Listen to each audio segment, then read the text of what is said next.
Mega কর্মসূচি নিয়েছে গেরুয়া শিবির। অনুমতি ছাড়াই এই মেগা কর্মসূচি নেওয়া হয়েছে বলে দাবি করা হচ্ছে। আর সেখানে অস্ত্রপুজো করা হবে, মিছিল হবে।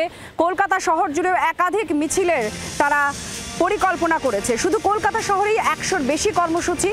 রামনবমীতে অস্ত্রপুজো করা হবে বলে জানা যাচ্ছে। উত্তর এবং দক্ষিণ কলকাতায় 16টি করে মিছিল কর্মসূচি। এদিকে বিজেপি ছাড়াও বজরং দল, বিশ্ব হিন্দু পরিষদও করবে মিছিল।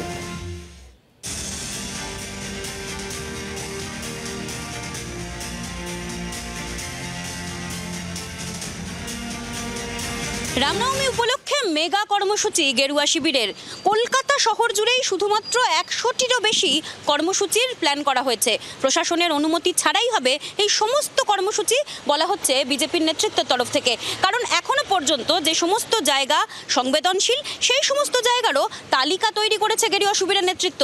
এছাড়াও জেলার একাধিক জায়গা থেকে 2000-এরও বেশি কর্মসূচি এবং হবে অস্ত্র পূজনও। জি 24 ঘন্টার জন্য ক্যামেরায় অমিত দাসের সঙ্গে মৌমিতা চক্রবর্তী, কলকাতা।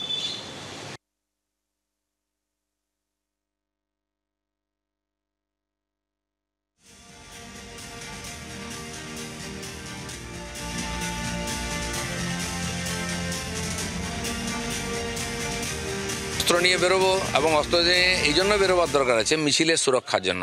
পুলিশের উপরে কোনো ভরসা নেই, পুলিশ সুরক্ষা দিচ্ছে না, পুলিশের সুরক্ষা নেই। হিন্দুরা তাহলে ধর্মকর্ম বন্ধ করে দিতে হবে, শোভাযাত্রা পুজো পাঠ করবে না, কারণ কি হলেই হামলা হবে, যেটা হচ্ছে জায়গায় জায়গায়। আর সেই জন্য হিন্দুদের নিজের সুরক্ষার জন্য নিজের ব্যবস্থা করতে হবে।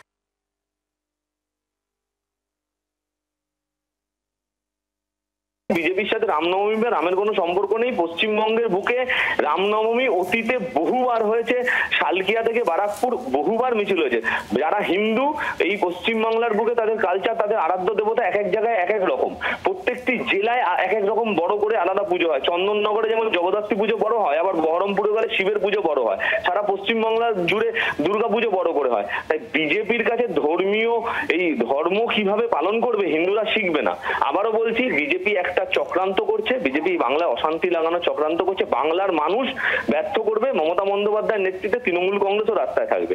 এরা পারবে না, প্রশাসন সক্রিয় আছে।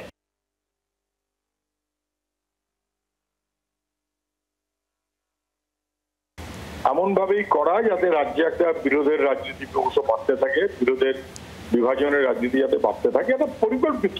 আগে হতো না তো।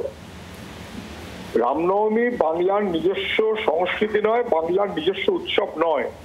এটা জোর করে চাপিয়ে দেওয়া হচ্ছে, কারণ এটা ধর্মের জন্য না, এটা রামের চাইতে মোদীকে বড় করে দেখানোর জন্য বা শুভেন্দুকে বড় করে দেখানোর জন্য।